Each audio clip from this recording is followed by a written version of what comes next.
ब्रह्मचारी सत्यानंद और नगरवधु पत्रलेखा की कहानी।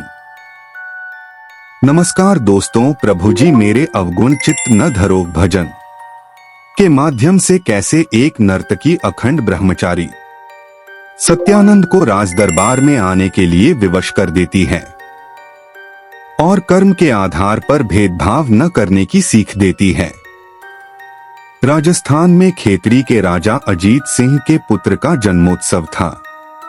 उन्होंने अपने एक साधु मित्र सत्यानंद, जो अखंड ब्रह्मचारी थे, उन्हें भी अपने पुत्र को आशीर्वाद देने के लिए आने का निवेदन किया। जश्न में प्रसिद्ध नगरवधु पत्रलेखा राजा के पुत्र के जन्मोत्सव पर नृत्य का कार्यक्रम प्रस्तुत करने आई। नगरवधु पत्रलेखा और उसके सहयोगियों को देखकर ब्रह्मचारी सत्यानंद जी ने किसी से कुछ नहीं कहा और वे चुपचाप अपने कमरे में चले गए।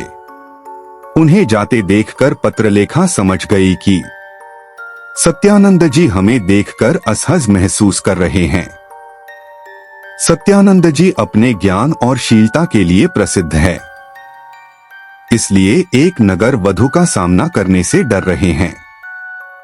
यही सोचकर सत्यानंद जी का मान रखने के लिए उसने अपने संगीत कार्यक्रम में भजन प्रस्तुत करने का निर्णय लिया और सत्यानंद जी से प्रभु जी मेरे अवगुण चित्त न धरो भजन के माध्यम से अपनी बात कहने की कोशिश की और जैसे ही भजन के बोल सत्यानंद जी के कानों तक पहुंचे, वे नर्तकी के विषय में सोचने लगे कि नर्तकी ने भजन के माध्यम से कितनी गहरी बात मुझे समझा दी, जो मैं ज्ञानियों से भी नहीं सीख पाया कि यदि किसी इंसान में कोई कमी है तो उससे डरने की बात नहीं होनी चाहिए।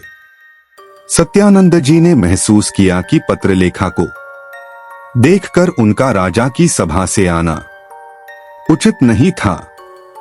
यह तो एक कलाकार का अपमान है और किसी भी प्राणी को उसके कार्य से आंकना ठीक नहीं है। ऐसा सोचकर सत्यानंद जी के मनोभाव बदल गए और वे स्वयं ही संगीत कार्यक्रम में शामिल होने के लिए आ गए।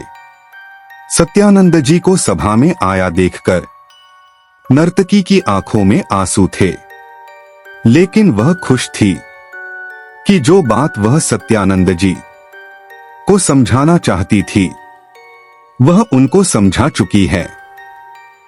उसने विदा लेते समय सत्यानंद जी को प्रणाम किया और आभार जताया कि मेरा अहोभाग्य जो आज जैसे महान आत्मा के मुझे दर्शन हुए।